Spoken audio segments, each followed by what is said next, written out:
Bonjour à tous et bienvenue dans ce second numéro des anecdotes de Charlie. Et aujourd'hui nous allons nous intéresser au pastafarisme. Pour la petite anecdote, tout commence en 2005 lorsqu'un certain Bobby Anderson, jeune professeur de physique à l'université de l'Oregon, écrit une lettre ouverte pour protester contre la décision du comité d'éducation du Kansas d'autoriser l'enseignement du dessin intelligent dans les cours de sciences de sa fac. Et vous allez me dire, mais Charlie, qu'est-ce que ça signifie, dessin intelligent? Un cours d'art plastique utilisant un super pinceau Android? Une science qui détermine le quotient intellectuel des poitrines féminines? Vous êtes bien charmante, mademoiselle. Eh bien, que nenni, bande de petits vislards, puisqu'il s'agit tout simplement d'une hypothèse philosophique inspirée du créationnisme et érigée en science par ses promoteurs. Cette théorie stipule que l'observation de l'univers et du monde vivant sont mieux expliquées par une cause intelligente que par des processus non dirigés tels que la sélection naturelle ou la théorie de l'évolution, prônant ainsi l'existence d'un dieu créateur comme seule explication scientifique. Et oui mes petits amis, on est en plein dans l'éternel débat opposant le tout-puissant au hasard, les sceptiques aux croyants, Dieu qui ne joue pas au dé, mais qui êtes-vous pour me dire ce que Dieu doit faire? Gna gna gna gna gna, mon cul sur la commode. Toujours est-il que dans cette lettre, Anderson affirmait être pastafarien et avoir foi en un dieu créateur dont l'apparence serait celle d'un monstre composé de spaghettis géantes et possédant des appendices en forme de boulettes de viande. Intéressant. Je ne sais pas ce qu'il avait fumé, mais si l'un d'entre vous a un bon plan là-dessus, qu'il me contacte par mail. Il demande donc au comité d'éducation que le pastafarisme reçoive une durée d'enseignement égale à celle du dessin intelligent et de la théorie de l'évolution, affirmant qu'on ne peut prouver scientifiquement l'existence ou l'inexistence du dieu pastafarien, comme on ne peut prouver ou non l'hypothèse du dessin intelligent. Pour résumer cette revendication, laissez-moi vous lire une citation de notre ami Bobby, bien épicée et piquante comme un bon plat de penne à l'arrabbiata. Je pense que nous pouvons nous réjouir à l'idée qu'un jour, ces trois théories aient une part de temps égale dans les cours de sciences de notre pays, mais aussi du monde entier. Un tiers du temps pour le dessin intelligent, un tiers du temps pour le monstre de spaghettis volants, et un tiers de temps pour une conjecture logique fondée sur une masse écrasante de preuves observables, la théorie de l'évolution.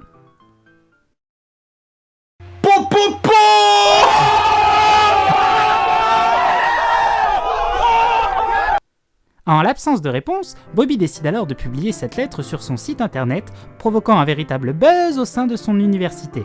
C'est ainsi que le pastafarisme s'imposera rapidement comme un phénomène internet et un argument de poids pour l'opposition à l'enseignement du dessin intelligent et de la religion en règle générale au sein des écoles publiques.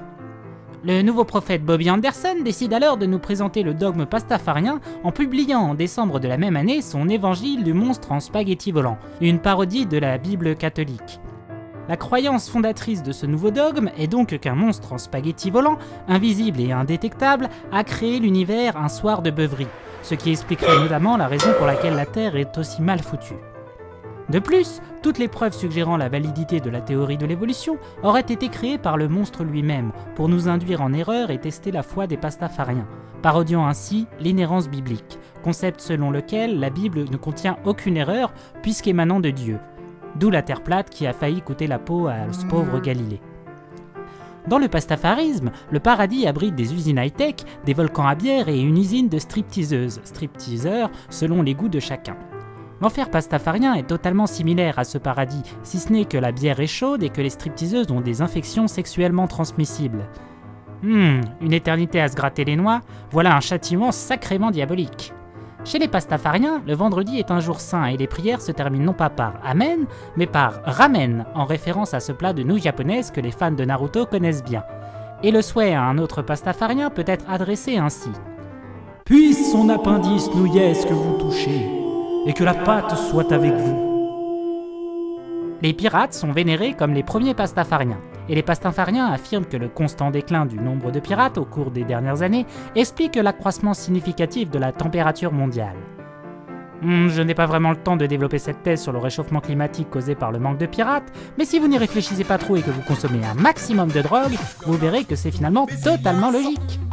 Voici une magnifique gravure pastafarienne sur laquelle on peut voir le monstre en spaghettis volant au-dessus du mont Salsa, venant remettre au capitaine Moïse non pas les tables de la loi, mais les tables des trucs que j'aimerais autant que vous fassiez pas, soit une liste de 8 condiments fondamentaux à respecter dans le pastafarisme.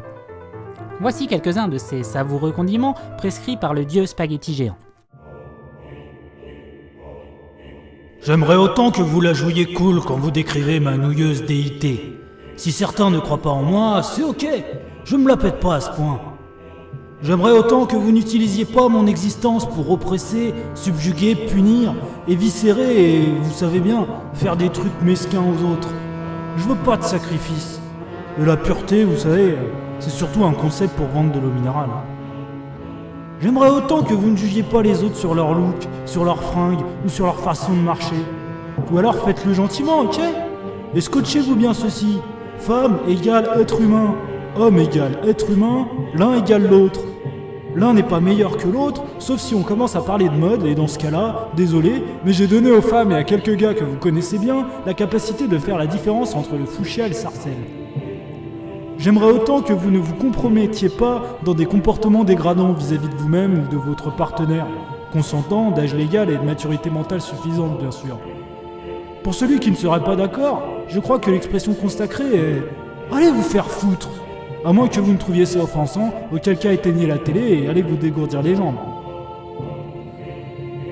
J'aimerais autant que vous ne construisiez pas de synagogues, d'églises, de temples, de mosquées ou de mausolées à plusieurs millions de dollars pour honorer ma nouilleuse déité. Ce fric serait bien mieux utilisé pour diminuer la pauvreté, soigner les malades ou vivre en paix, aimer avec passion et diminuer le coût de l'abonnement TV. Tout complexe hydrocarboné omniscient que je sois, j'apprécie les petits plaisirs de la vie. Ah ouais. J'aimerais autant que vous n'alliez pas raconter partout que je vous parle. Vous n'êtes pas intéressant à ce point. Dépassez ça. En plus, je vous ai dit d'aimer votre prochain, vous pouvez pas lire entre les lignes.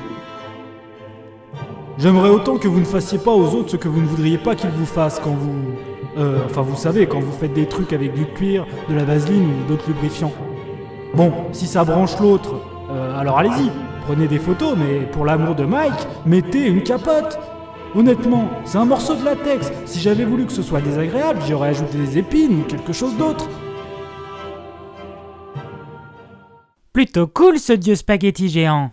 Cette parodie de religion est souvent considérée comme une version moderne de la théière de Russell, qui est une analogie évoquée par Bertrand Russell, un mathématicien, philosophe et homme politique britannique, pour contester l'idée que c'est aux sceptiques de réfuter les bases invérifiables de la religion et d'affirmer que c'est plutôt aux croyants de les prouver.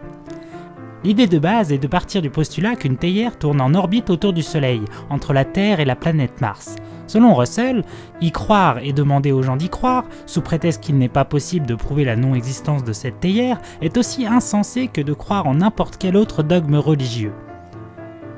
Mais la théorie de Russell est inspirée d'un concept bien plus vieux encore, comme nous l'explique Richard Monvoisin, chercheur en zététique à l'université de Grenoble.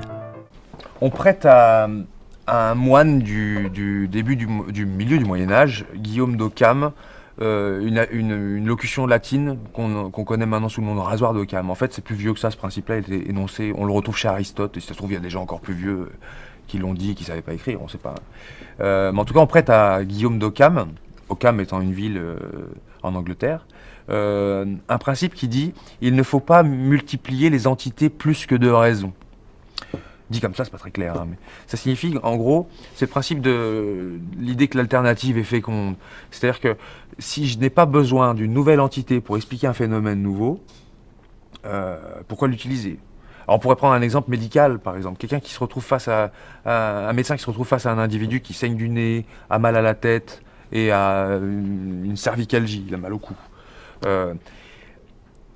Il vaut mieux penser que l'hypothèse la moins coûteuse, ce sera celle qui propose une maladie qui recouvre les trois phénomènes, plutôt que de penser qu'il y a trois pathologies différentes qui vont expliquer chacun des phénomènes.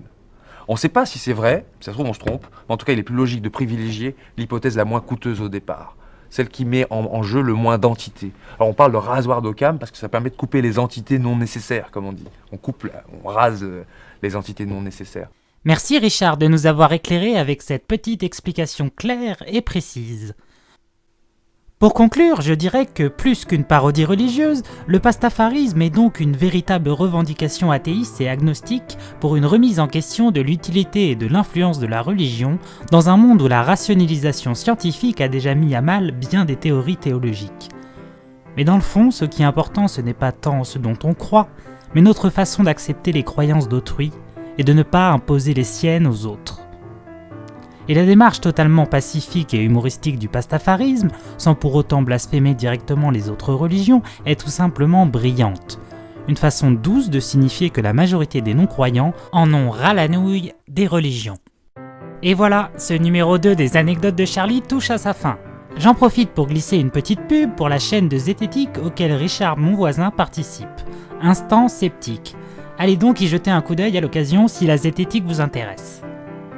Et n'oubliez pas de vous abonner et de cliquer sur le petit pouce bleu pour m'encourager, car j'ai encore plein d'anecdotes dans ma besace. Allez, à ciao, bonsoir. Oh oh, alerte au gogol! Alerte au gogol, les enfants! Toi aussi tu crois au spaghetti volant monstrueux, pauvre imbécile!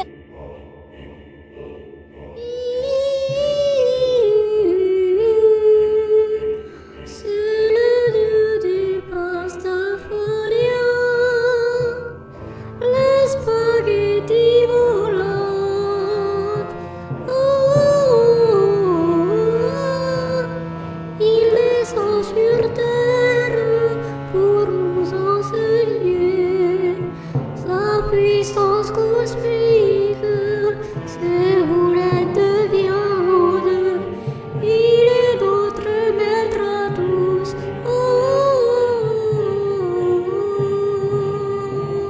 Il est descendu sur terre avec son appendice douillet pour nous enseigner l'amour des spaghettis. Il est venu à nous, il a descendu les montagnes salsa avec ses tables détruites.